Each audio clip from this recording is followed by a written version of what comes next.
السلام عليكم ورحمة الله وبركاته. ازيكم حبايب قلبي؟ اهلا بيكم في فيديو جديد. تعالوا بينا النهاردة نعمل التحلية القمر دي.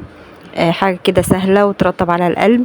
سهلة جدا وبسيطة ومش هنحتاج فيها لا فرن ولا بيض ولا دقيق ولا اي مكونات خرافية. ما بتاخدش وقت معانا خالص في تحضيرها وتكون جاهزة. يلا بينا نسمي الله ونصلي على الرسول. بس لو اول مرة تشوفيني يسعدني انضمامك للقناة وتفعيل زر الجرس عشان يوصلك كل جديد. اول حاجه معانا نص كيلو من الكنافه. الكنافه بتاعتنا بتكون مفرزينها وبعد كده بنطلعها ونبتدي نفتفتها بايدينا بالشكل ده. ممكن نستخدم الكبه. بتدينا نتيجه انعم لو حابه، مفيش مشكله.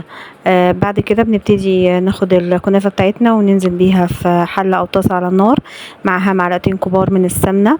بنبتدي نقلب الكنافه بتاعتنا لحد ما تاخد لون ذهبي بالشكل ده وتحمر معانا وتاخد اللون المظبوط. تقدري تعملي الخطوه دي في صينيه وتدخليها الفرن وتقلبيها من وقت للتاني، هتطلع معاكي برضو نفس النتيجه. بعد كده بننزل بثلاث معالق كبار من اللبن من السكر البودر.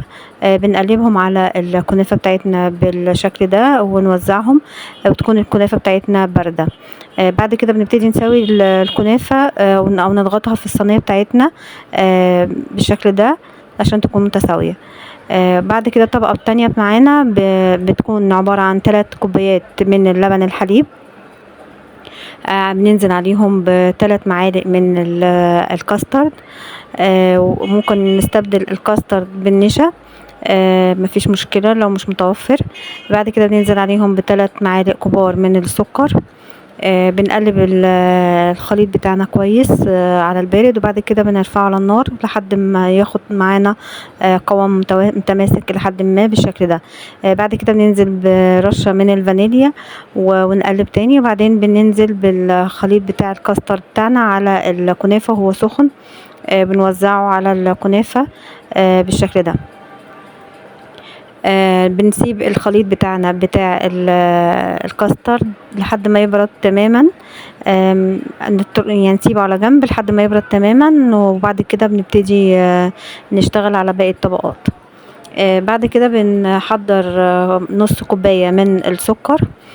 بنرفعها على النار في حلة او في طاسة لحد ما تبتدي الحروف بتاعتها تتكرمل. وبعد كده بنبتدي نقلب بالمعلقة بالشكل ده. هنا حصلنا على السكر بتاعنا كله داب. بننزل عليه بكوباية من المية، عليها معلقة مدوب عليها معلقة من النشا. هنا السكر بيبتدي يتجمد شوية، وبعد كده مع التقليب المستمر بيفك معانا يعني ويسيل بالشكل ده تماما، ما تقلقيش مفيش مشكلة. بعد كده بننزل بمعلقة من الزبدة. نبتدي ندوب معلقة الزبدة على الكراميل بتاعنا، نقلبها كويس لحد ما تدوب تماما، وبعدين بننزل عليهم برشة من الملح آخر حاجة. بنقلب المكونات بتاعتنا وبعد كده بنطفي النار. ومعانا هنا الكاستر بتاعنا بعد ما برد تماما. بنقطع عليه شرايح من الموز. انا هنا استخدمت الموز، ممكن تستخدمي اي نوع فاكهة انتي بتفضليه او تحبيه. ممكن تستخدمي الفراولة او المانجا، اي نوع فاكهة انتي تفضليه. بعد كده بننزل بالطبقة بتاعة الكراميل بتاعنا اللي احنا عملناه. بنوزعه على الموز والكاستر بتاعنا بالشكل ده على السطح كله. بنوزع الطبقة كلها تماما، وبعد كده بنسيب التحلية بتاعتنا تبرد. وبعدين بندخل التلاجة حوالي من 2 ل3 ساعات في التلاجة عادي، مش في الفريزر. بتطلع معانا بالشكل والجمال ده. حاجة سهلة جدا وبسيطة، مكوناتها مش كتير وبتطلع معاكي نتيجة جميلة جدا ممتازة.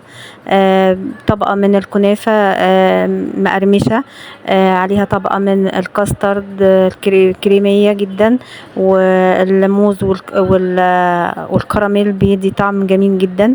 انا بس حابة اقول ان الكنافة انا ما استخدمتش النص كيلو كله. انا اخدت على حسب حجم الصينية عندي، والباقي عندك ممكن تحطيه في علبة في التلاجة. لو عجبك الفيديو لايك وشير، واشوفكم على خير ان شاء الله وصفة جديدة. مع الف سلامة.